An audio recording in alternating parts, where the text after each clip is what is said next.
It's safe to say that fighting games are pretty over the top, from simple uppercuts launching people into the sky to casually defying the laws of physics through martial arts practice. But there's always some element of reality to it, especially when it comes to stages. Various fighting games took us all over the world, from France and India to polar ice caps and the Amazon jungle.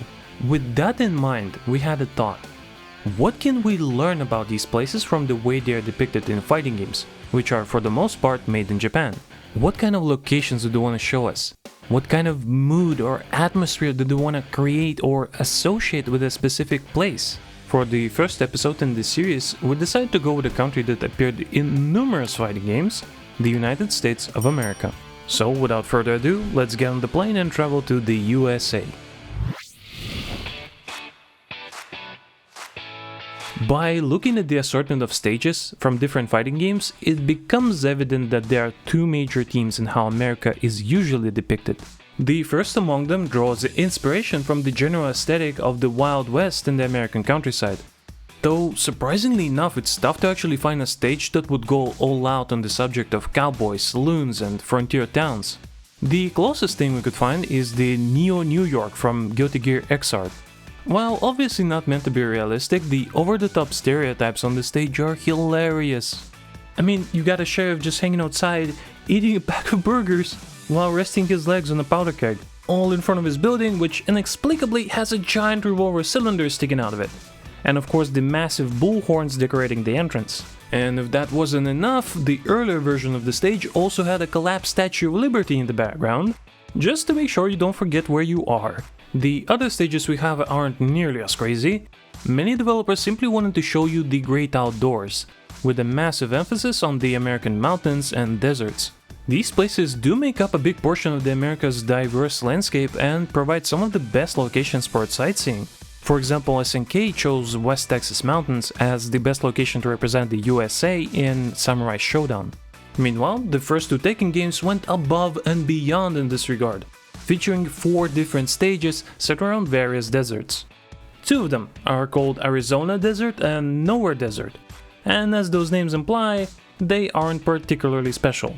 The remaining 2, however, feature some of the most scenic places you could visit in the US, the Monument Valley and the Grand Canyon. The latter especially is one of the most mesmerizing places on Earth, with its impossibly vast scale that was created by tectonic movements and over 60 million years of erosion. Several fighting games also featured Mount Rushmore, one of the most recognizable American monuments. Perhaps it was caused by the lack of good reference material back in the day, but for some reason, both Street Fighter and Fatal Fury make it look as if Mount Rushmore is located in one of the more barren regions, despite the actual monument being surrounded with plenty of trees. It's not all nature though, as SNK had a few stages around the American countryside that focused on the romance of rustic places. The lived-in houses, distant sunsets, rusted metal, cozy gas stations, and the trucks or trains that will rest a bit before setting out to their next destination. The second major theme is a stark contrast to what we were talking about before. Instead of the vast landscapes and little houses out in the boonies, some stages want to show us the other side of America, with its large, sprawling cities made of glass, metal, and concrete. Surprisingly enough, there's also much nuance to these depictions as we get to see some different sides of the same coin. Stages like Alpha 2's New York or original Tekken's Chicago lift you high up onto the roofs of skyscrapers, offering a view that only these colossal buildings can offer. Street Fighter 4 even had a unique spin on this idea by putting us near the top of a skyscraper that is still under construction, which provides a rather unique point of view. This kind of sight was so novel that it even became a popular genre of photography at one point. Things only get more varied when we get down to the street level. Using the most recent examples, it's interesting that both Street Fighter 6 and Tekken 8 take us to the heart of New York, the famous Times Square. This location is iconic for many reasons and is densely packed with details and landmarks.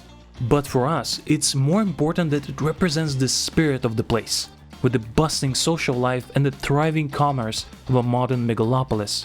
Important locations like that are often chosen as a focal point that provides a cool view and tells the player where they are at the same time. For example, the fictional Southtown from the Fatal Fury series has several stages that put you right next to or directly on top of the amazing Golden Gate Bridge. This monumental achievement of human engineering is a defining part of San Francisco, and there is no doubt that you've encountered this bridge in countless other video games. It only makes sense that a Statue of Liberty would be a must as well, but you rarely get to see it straight up in its normal state. The aforementioned Guilty Gear has shown it in a ruined state twice, though it's a fairly common trope for the post-apocalyptic kind of setting. Even Marvel superheroes featured the broken statue.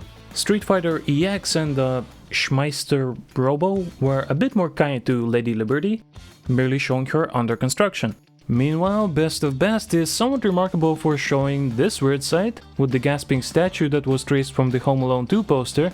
Outside of monuments and grand pieces of architecture, fighting games also show us the American opulence by putting us in or around Las Vegas, like with Box's classic stage that takes place right outside the Golden Nugget, later replaced by Golden Bullet in Street Fighter V, likely to avoid any sort of legal issues. Surprisingly enough, Tekken decided to crank this up to 11 in Tekken 6, giving us a surreal infinite stage where we fight on top of a roulette wheel, surrounded by spinning slots and statues or columns that represent the lower half of can-can dancers. However, some stages provide a curious contrast to these stages by putting us near the outskirts of big cities and towns. Much like how the rustic stages had some of the romance of American countryside life, these places seemingly impress the developers with their human element. The luxury might be gone, but there's still so much life and character that comes through the worn-out places, the street art, or the nightlife that we see in Rogue's Garo stage, for example. While I'm no expert, it feels like despite the great distance between two countries, both cultural and physical, the Japanese developers did an amazing job of capturing many different facets of the United States, truly doing the country justice. It was interesting to dig into the stages and get a better understanding of what USA looks like through the lens of Japanese fighting game developers.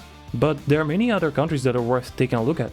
If you have a request for something specific, please let us know in the comments, and if we missed some stages from the US that you think are worth mentioning, then we'd love to hear about that in the comments as well. Thank you for watching this video all the way to the end, and see you next time. Bye bye.